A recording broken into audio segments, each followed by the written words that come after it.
গতকাল চলে গেছিলাম আমরা মায়াপুরে, পুরো ফ্যামিলির সবাই টিম মিলে। তো দেখো এখানে আমরা একটু ভিডিও ক্লিপ নিয়ে নিলাম। আমি অবশ্য বাড়ি থেকে ভিডিও ক্লিপ নিতে ভুলে গেছিলাম, কিছু কিছু নেওয়া হয়নি সেরকম। তো ঘাট থেকে নিচ্ছি, এটা হচ্ছে নবদ্বীপ ঘাট, আশা করি তোমরা সবাই জানো।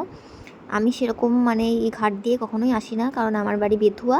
তো ওইখান দিয়ে আমি ধুবুলিয়া হয়ে বেশিরভাগ মায়াপুরে ছোটো থেকেই যতবার গেছি ততবার ওখান দিয়েই গেছি।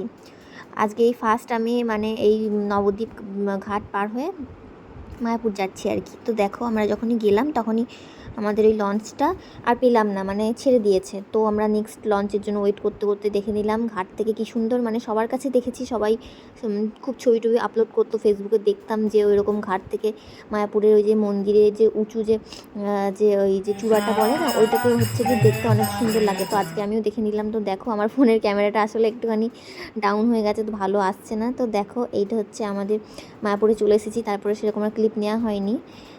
তো আর কি তারপরে দেখো ভোগের এত এত কুপনের লাইন পড়েছে, তো আমরাও কেটে নিলাম নামহট্ট ভবনের ভোগের ভগবানকে মাটির প্রদীপ দিয়ে আরতি করব।